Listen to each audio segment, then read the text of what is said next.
अच्युतगोल मराठी चॅनलमध्ये तुमचं सर्वांचं स्वागत आहे। 26 फेब्रुवारी रोजी होणारे तुमचे MPSC कंबाईन ग्रुप बी साठी आपण क्लासेस स्टार्ट केले आहे। त्यामध्ये बघा आपण प्रिव्हियस इयरचे क्वेश्चन पेपरवरून आपली थेअरी कंप्लीट करणार आहोत। हे मी तुम्हाला पहिल्या लेक्चरमध्येच सांगितलं। त्यामध्ये आपण CSATचे क्वेश्चन घेतले। जर तुम्ही ते बघितले नसेल तर तुम्हाला मी डिस्क्रिप्शनमध्ये लिंक देईल आणि डिस्क्रिप्शनमध्ये आपल्या टेलिग्राम चॅनलचीही लिंक असेल। त्या ग्रुपवरही तुम्ही जॉईन व्हायचे आणि आपल्या ह्या चॅनलला जर तुम्ही सबस्क्राईब केलेलं नसेल तर सबस्क्राईब करायचे। तर बघा आपण कशा प्रकारे क्वेश्चन घेणार आहोत। हा तुमचा पेपर आहे 4 सप्टेंबर 2020 रोजी झालेला पेपर आहे। त्यामध्ये पहिला क्वेश्चन विचारला होता। बघा आपण काय करणार आहोत, हा पहिला क्वेश्चन घेणार आहोत, त्यावरचं आपल्याला आन्सर तर बघणारच आहोत, त्यावरही आपण डीपमध्ये स्टडी करणार आहोत। त्यामुळे तुम्हाला नेक्स्ट टाइम यावर प्रश्न नाही विचारला किंवा त्यावर आता समजा इथे काय येणार आहे, जे आन्सर असेल त्यांच्याबद्दल माहिती आपण बघणार आहोत। तर त्यांच्याबद्दल तुम्हाला काही क्वेश्चन ह्या एक्झामला विचारला गेला तर तुमचा एकही क्वेश्चन मिस होणार नाही। म्हणजे आपली सर्व थेअरी आपण या क्वेश्चन पेपर किंवा आत्तापर्यंतच्या प्रिव्हियस इयरमध्ये झालेल्या सर्व क्वेश्चन पेपरद्वारे आपण कव्हर करणार आहोत। त्यामुळे खूप इम्पॉर्टंट अशी सिरीज आहे, सर्वांनी शेवटपर्यंत बघायची, एकही लेक्चर मिस करायचं नाही। तर बघा पहिला प्रश्न विचारला तर तुम्हाला डॅश डॅश यांनी,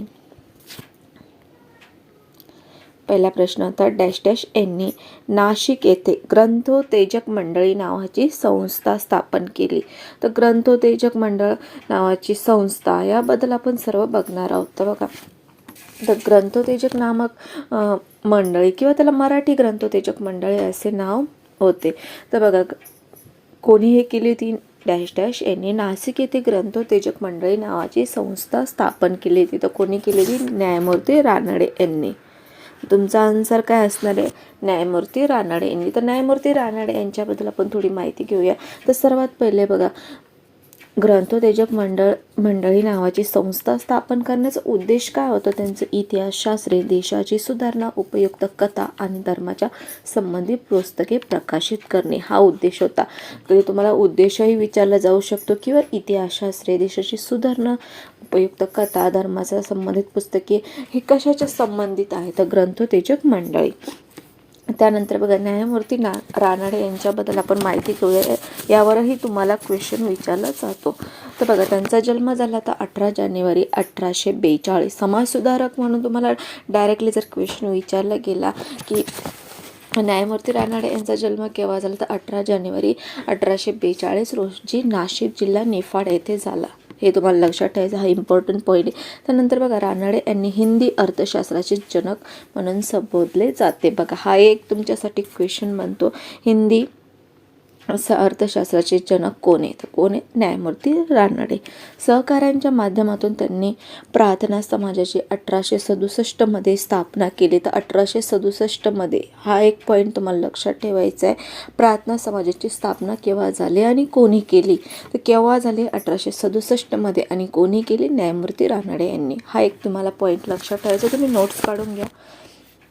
तसेच त्यांना पदवीधराचे मुकुटमणी असेही म्हटले जात असे। रानडे हे अक्कलकोटी राज्याचे कारभारी होते। अक्कलकोटी राज्याचे कारभारी कोण होते, तर न्यायमूर्ती रानडे।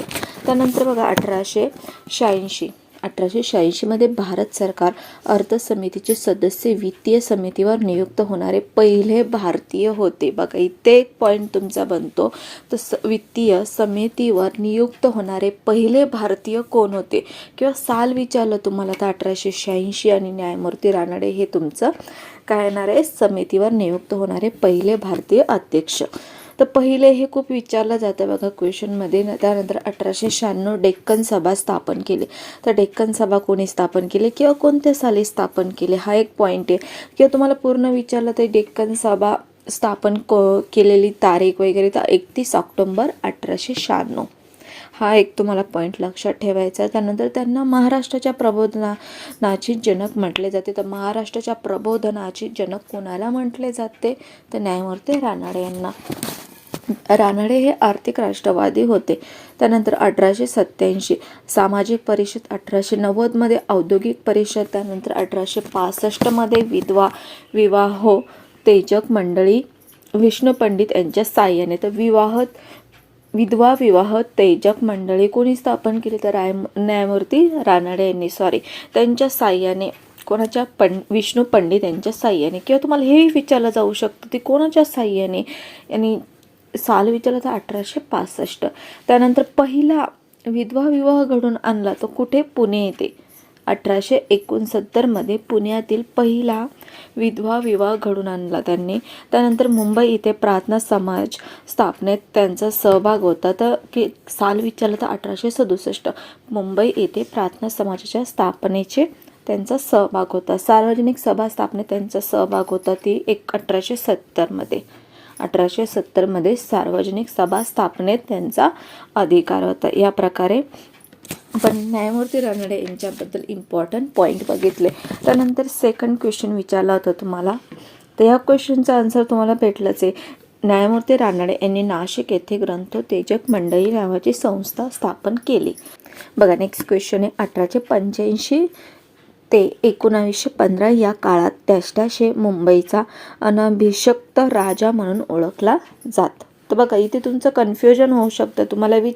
तुम्ही डायरेक्टली नीट व्यवस्थित क्वेश्चन वाचला नाही तर इथे तुमचं आन्सर नक्की चुकू शकतं. बघा मुंबईचा अनभिषिक्त राजा म्हणून ओळखला कोण जातं, तुमचं सर्वांचा आन्सर फास्टली जर तुम्ही नीट व्यवस्थित क्वेश्चन वाचला ना तर जगन्नाथ शंकर शेट येणार आहे. तर हे आन्सर चुकीचं आहे, कारण इथे आपल्याला साल दिलेलं आहे 1885 ते 1915 आणि जगन्नाथ शंकर शेट यांचा कालावधी किती होता? 1803 ते 1865. जर तुम्हाला हा कालावधी विचारला असता तर तुमचा आन्सर जगन्नाथ शंकर शेट हे करेक्ट आले असतं. पण तुम्हाला इथे साल काय सांगितलं आहे? 1885 ते 1915. म्हणजे याचा आन्सर काय नाही तुमचं फिरोजशाह मेहता. ऑप्शन नंबर 4 तुमचं करेक्ट आन्सर आहे. तर बघा फिरोजशाह मेहता यांच्याबद्दल आपण माहिती बघूया. 1845 ते 1915. 1845 ते 1915 मुंबई. त्यांचा जन्म झाला 1845 मुंबई येथे फारसी कुटुंबात झाला. तर बघा त्यांचा जन्म पारसी कुटुंबात झाला. मुंबई विद्यापीठातून MA पूर्ण करणारे पहिले पारसी ठरले. तर बघा मुंबई विद्यापीठातून पहिले MA पूर्ण करणारे फारसी कोण होते? तर कोण होते? फिरोजशाह मेहता होते. त्यानंतर लंडन येथे ते बॅरिस्टर झाले. बॅरिस्टर होणारेही पहिले पारसी होते ते. त्यानंतर 1869 साली मुंबईत ईस्ट इंडिया असोसिएशन या संस्थेची एक शाखा स्थापन करण्यात आली होती. त्या शाखेचे ते सचिव होते. बघा तुम्हाला जर विचारलं 1869 साली जी ईस्ट इंडिया कंपनी असोसिएशन या संस्थेची एक शाखा स्थापन करण्यात आली, त्याचे सचिव कोण होते? तो कोण होते? फिरोजशाह मेहता होते. हे लक्षात ठेवायचे. त्यानंतर बघा 1869 ते 1876 या सालापर्यंत त्यांनी मुंबई हायकोर्टात वकिली केली. त्यानंतर 1882 ते 1883 या काळात त्यांनी इल्बर्ट बिलाविरुद्ध मोठे आंदोलन केले. तर इल्बर्ट बिलाविरुद्ध मोठे आंदोलन कोणी केले आणि किती साल चालले हे ते मला विचारलं. ते किती? 1882 ते 1883 आणि कोणी केले? फिरोजशाह मेहता यांनी. त्यानंतर 1884 ते 1885 या काळात त्यांची मुंबई महापालिकेवर निवड झाली होती. त्यानंतर 1904 साली त्यांनी लॉर्ड कर्झनच्या विद्यापीठ कायद्यावर तीव्र टीका केली. हे पण तुम्हाला लक्षात ठेवायचं. त्यानंतर 1909 साली काँग्रेसच्या कोलकाता येथील अधिवेशनाचे ते अध्यक्ष होते. तर बघा तुम्हाला विचारलं काँग्रेसच्या कोलकाता येथील अधिवेशनाचे अध्यक्ष कोण होते 1909 साली? तर कोण होते? फिरोजशाह मेहता. हा एक तुम्हाला पॉईंट लक्षात ठेवायचा. त्यानंतर 1890 साली सुद्धा ते कोलकाता येथेच भरलेल्या अधिवेशनाचे अध्यक्ष होते. किती? 1890 पण. त्यानंतर 1913 साली त्यांनी बॉम्बे क्रॉनिकल हे वृत्तपत्र सुरू केले. तर बघा बॉम्बे क्रॉनिकल हे वृत्तपत्र कोणी सुरू केले हे तुम्हाला विचारलं तर काय येणार आहे? फिरोजशाह मेहता. आणि साल विचारलं तर 1913. आणि 1915 साली ते मुंबई विद्यापीठाचे कुलगुरू बनले. या प्रकारे आपला आन्सर काय नाही? फिरोजशाह मेहता. त्यानंतर नेक्स्ट क्वेश्चन विचारलं तर तुम्हाला खालीलपैकी कोणत्या व्यक्तीने प्रार्थना समाजाच्या माध्यमातून धार्मिक व सामाजिक सुधारणांचे कार्य केले होते? बघा क्वेश्चन काय आहे? कोणत्या व्यक्तींनी प्रार्थना समाजाच्या माध्यमातून धार्मिक व सामाजिक सुधारणाचे कार्य केले होते. सर्वात पहिले आपण बघूया प्रार्थना समाज. तर प्रार्थना समाजाची स्थापना कोणी केली? ती दादोबा पांडुरंग तखडकर व डॉक्टर आत्माराम पांडुरंग तखडकर या बंधूंनी केव्हा केली होती? 31 मार्च 1867 मध्ये. तर प्रार्थना समाजाची स्थापना कोणी केली आणि केव्हा केली हा प्रश्न विचारला तर तुम्हाला काय सांगायचं आहे? कोणी केली? तर दादोबा पांडुरंग तखडकर व डॉक्टर आत्माराम पांडुरंग तखडकर यांनी या बंधूंनी केली. आणि केव्हा केली? 31 मार्च 1867 मध्ये. आणि कुठे केली? मुंबई येथे प्रार्थना समाज स्थापन करण्यात आला. हा एक तुमचा पॉइंट आहे. त्यानंतर बघा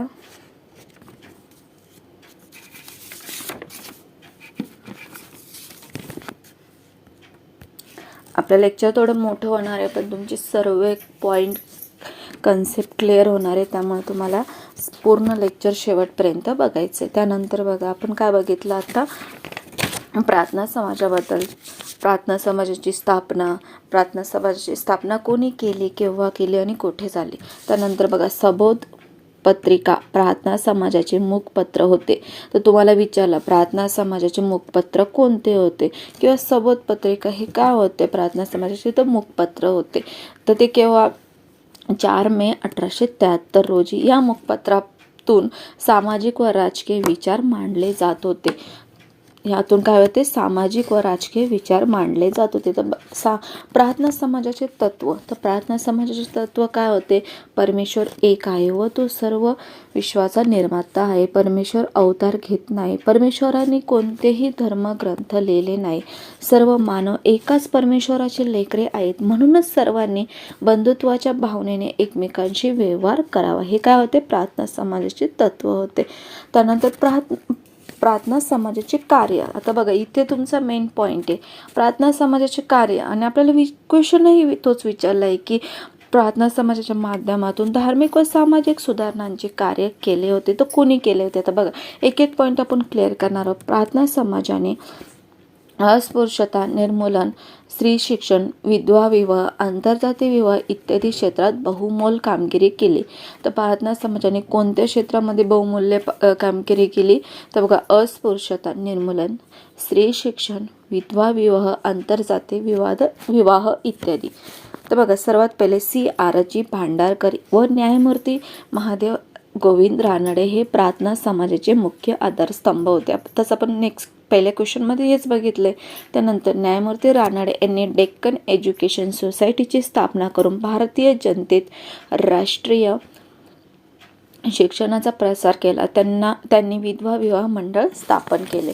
त्यानंतर नामद जोशी यांनी सोशल सर्व्हिस लीग स्थापून मजुरांची स्थिती सुधारण्याचे प्रयत्न केले. तर कोणी केले? मजुरांचे सोशल सर्व्हिस लीग स्थापन करून मजुरांची स्थिती सुधारण्याचे प्रयत्न तर नामद जोशी यांनी. देशसेवेसाठी चांगले कार्यकर्ते निर्माण करण्याच्या उद्देशाने नामदार गोपाळ कृष्ण गोखले यांनी सर्वंट्स ऑफ इंडिया सोसायटी ही संस्था स्थापन केली. तर बघा सर्वंट्स ऑफ इंडिया सोसायटी ही संस्था कोणी स्थापन केली हे विचारलं तर काय येणार आहे? नामदार गोपाळ कृष्ण गोखले यांनी.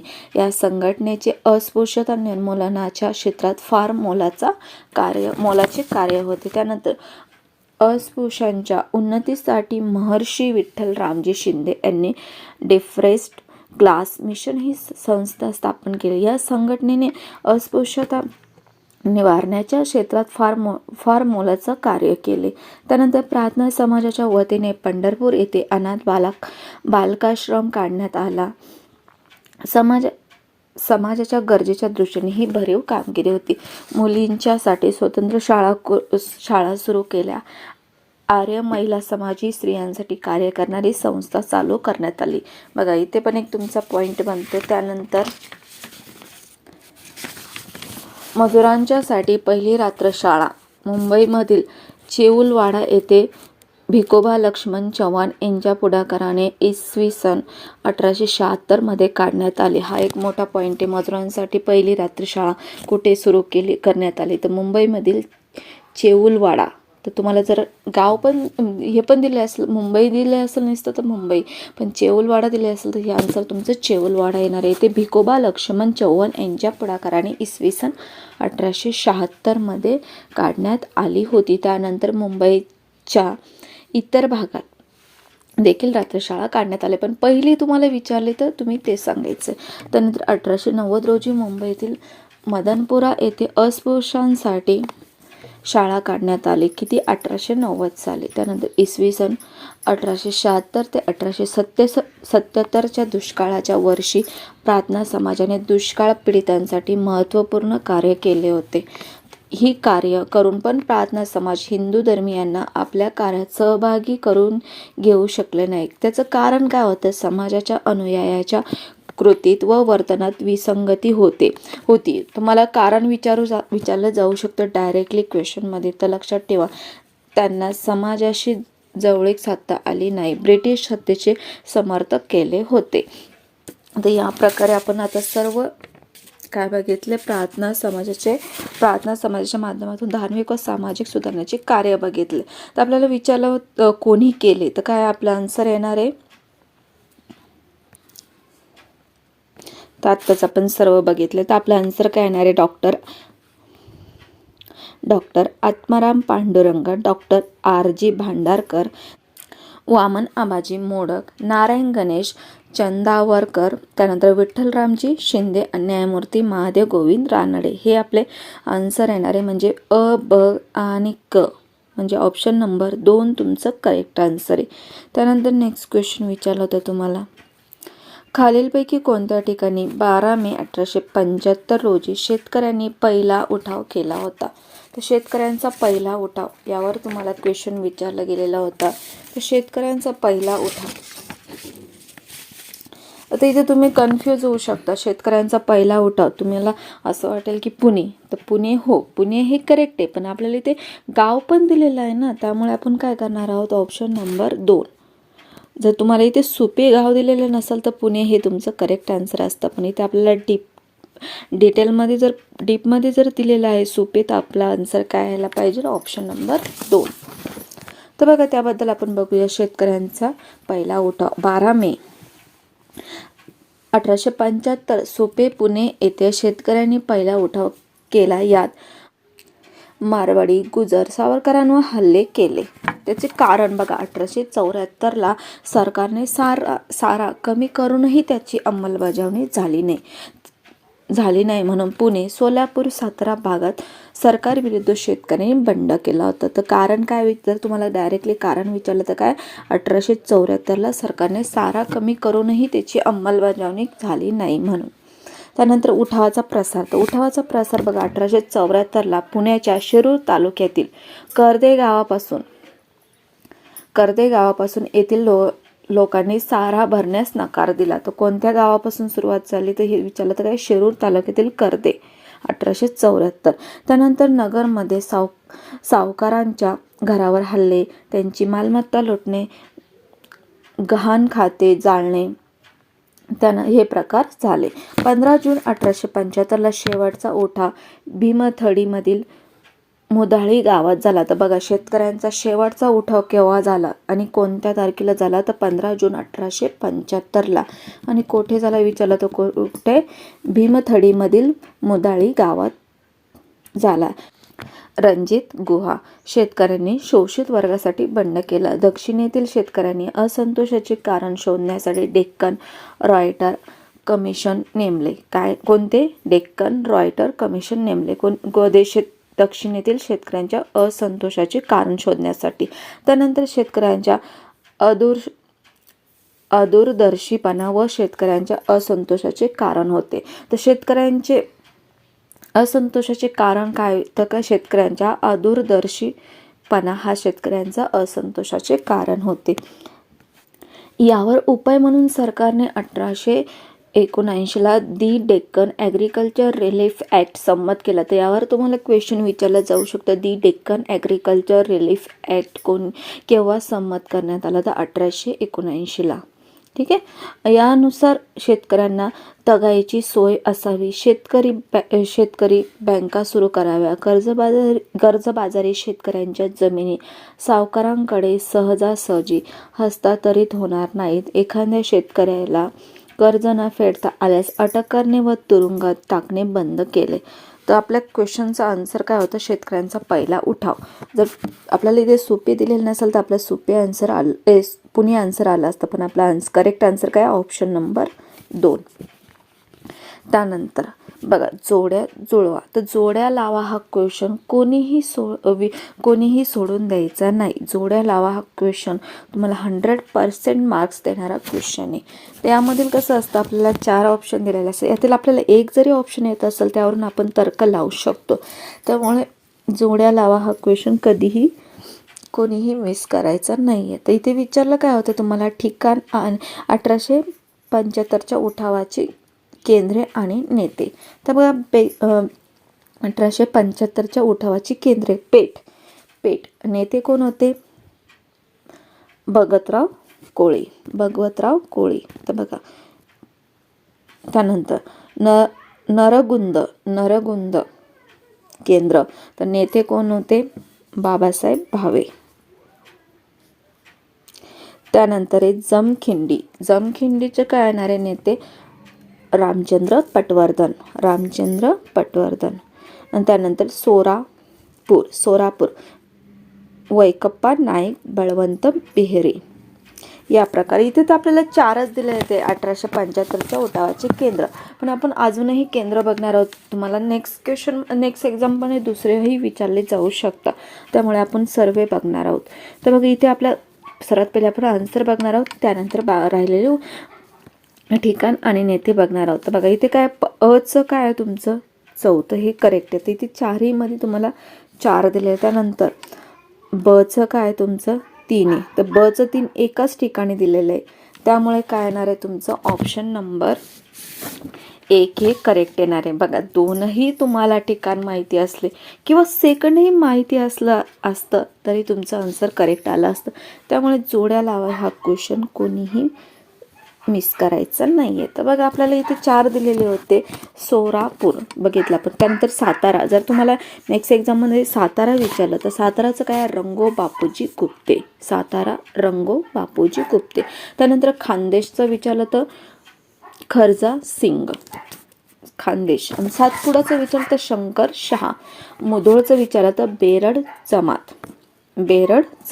आणि कोल्हापूरचं विचारलं तर तात्या मोहिते, रामजी शिरसाट आणि चिमा साहेब. या प्रकारे तुम्हाला जर दुसरेही विचारले केंद्र आणि नेते तर तुम्ही या प्रकारे नोट्स काढून ठेवायचे. त्यानंतर नेक्स्ट क्वेश्चन विचारला होता, वसाहतीच्या स्वातंत्र्याची मागणी म्हणजे चांदोबाची मागणी असे डॅश डॅश यांनी सांगितले. तर बघा, वसाहतीच्या स्वातंत्र्याची मागणी, चांदोबाची मागणी म्हणजे काय? चांदोबाची मागणी म्हणजे अशक्य अशी मागणी. चांदोबाची मागणी असे म्हणाले. तर कोण बोलले ते? Lord Morley. ऑप्शन नंबर 4 तुमचं करेक्ट आन्सर आहे. त्यानंतर बघा,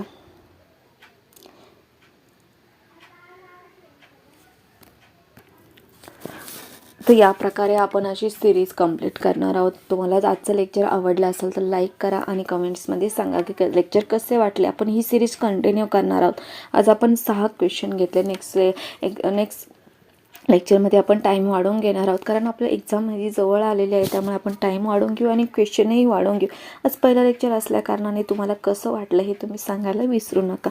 जर तुम्ही अजूनही चॅनलला नवीन असाल तर चॅनलला सबस्क्राईब करा, लाईक करा आणि जास्तीत जास्त शेअर करा. थँक्यू.